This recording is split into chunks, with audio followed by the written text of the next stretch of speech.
अगर पुलिस साबित करने पे आ जाए तो साबित तो हो ही जाता है।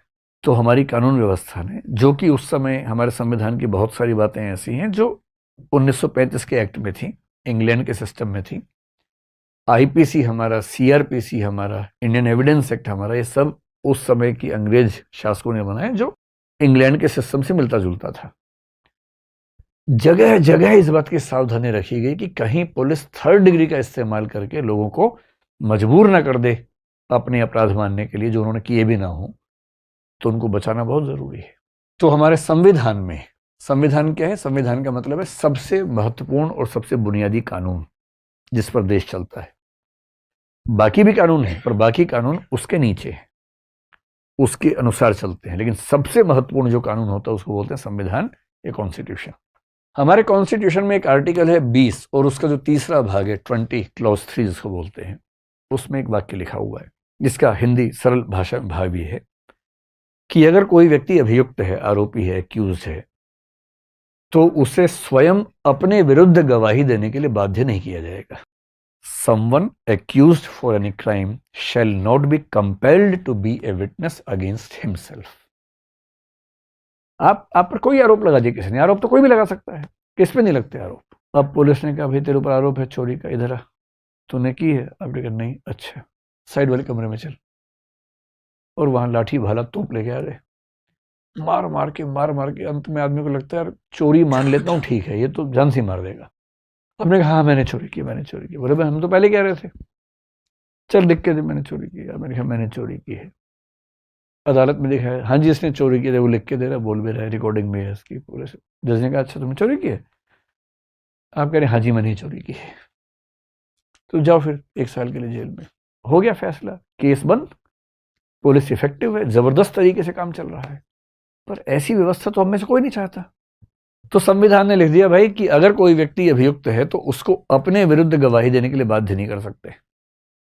आप कहेंगे बताओ तुमने किया है, नहीं, वो कहेगा नहीं पता, नहीं बोलूंगा, मैं अपने खिलाफ नहीं बोलूंगा किसी भी हाल में, मेरा कॉन्स्टिट्यूशनल फंडामेंटल राइट है, नहीं बोलूंगा। और ये राइट दुनिया के हर सभ्य देश में है, केवल हमारे देश में नहीं, हर सभ्य देश में। फिर इस बात को और स्पष्ट करने के लिए एक कानून होता है सीआरपीसी, पता नहीं इसका नाम आप जानते हैं, क्रिमिनल प्रोसीजर कोड। एक है IPC, Indian penal code. IPC में लिखा है कौन सा काम अपराध है, कितनी सजा होगी, सब्सटेंटिव लॉ बोलते हैं। सीआरपीसी का मतलब है कि आपराधिक मामलों में अदालत में कार्यवाही कैसे चलेगी, क्रिमिनल प्रोसीजर कोड, प्रोसीजर के बारे में है। जब भी गवाही होती है ना, या तो होती है सेक्शन 161 में या होती है सेक्शन 164 में।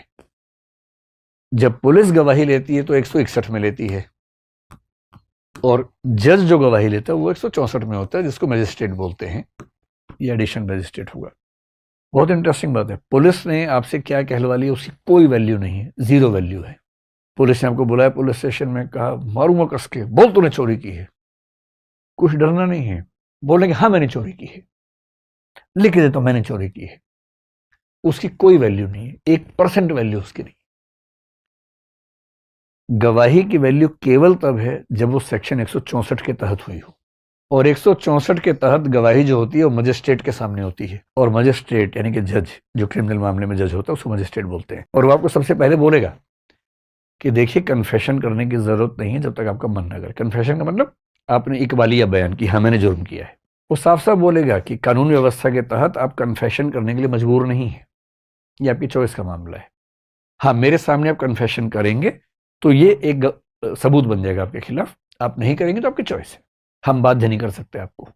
और फिर वो गवाही लेगा, पूरी गवाही नोट करेगा, नोट करने के बाद उस व्यक्ति को पढ़ के सुनाएगा कि भाई ये नोट किया है, सुन लो, ठीक है? वो कहेगा हाँ ठीक है, तब साइन करेगा वो व्यक्ति खुद भी, और जज भी साइन करेगा उस पर। और मजिस्ट्रेट साइन करने से पहले एक पैराग्राफ लिखना होता है कि सारे नियम समझा दिए गए थे और मुझे पूरा विश्वास है कि इस व्यक्ति ने दबाव में आकर यह बयान नहीं दिया है, ये भी लिखना पड़ता है, तब होती है गवाही सेक्शन 164 में सही। और इसी कानून के सेक्शन 281 में ठीक से बताया गया कि गवाही की नोटिंग की प्रक्रिया क्या होगी, तो इन दोनों को मिला के काम किया जाता है। 161 में क्या है कि पुलिस इन्वेस्टिगेशन कर रही है। अब जो आईओ है, आईओ क्या होता है? इन्वेस्टिगेटिंग ऑफिसर, इन्वेस्टिगेशन ऑफिसर, जो इन्वेस्टिगेट करता है उस मामले को, उसको अधिकार है कि वो किसी को बुला सकता है। तो 161(1) में कहा गया कि पुलिस का अधिकारी किसी भी ऐसे व्यक्ति को बुला सकता है, उसकी मतलब बातचीत कर सकता है, विटनेस ले सकता है, जो उसके हिसाब से उस केस के बारे में जानकारी रखता है। उसको अधिकार है पुलिस